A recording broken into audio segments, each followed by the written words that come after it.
ang kita niya. Di ba? Sample natin si Mari.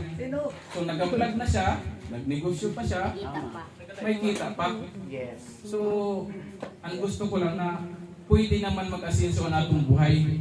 Nano kay ginakaputan mo gayud ali ka sa ubos. Tama. Di ba? So ako lang gusto ko inspire na ang tao si Suki ko. So although may talent na siya, nano kay nag-vlog pa siya. Kasi gusto nato na pag umangat kita ang atong pamilya sabay. Kaya adi kita nagtipon-tipon.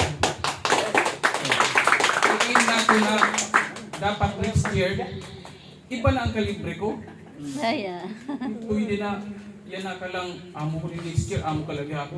Dapat next year, iba na ang kalibre ko. Kaya dapat nag-level up kita sa atong content. Amin na puro ka lang. So amin na, kailangan ang dalaga nato next year, pagkirita nato, tag-urusan na kita service.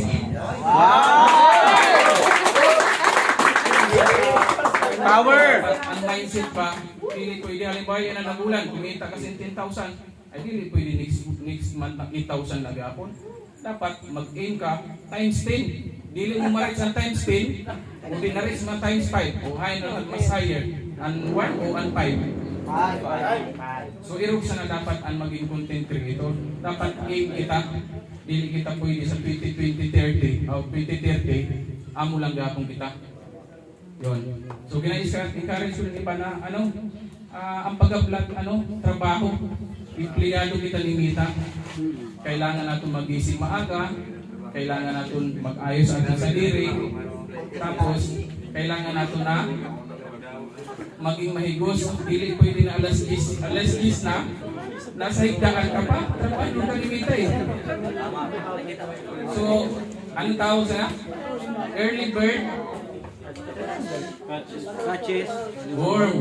So, dapat, usap ka na content creator, maaga ka para magtrabaho ka dito. Okay? Yes. So, siguro, thank you sa tanan. Yun, busy man ako, pero ati ko sa inyo para makidamay sa gin-organize ni Marky Agong. So, one of my friend, dahil, so, bisan ko ka-busy, ati hapon ako para ipakita ang suporta sa ato na mas batinyo na vlogger. Okay? So, good morning. Mabuhay sa tanan.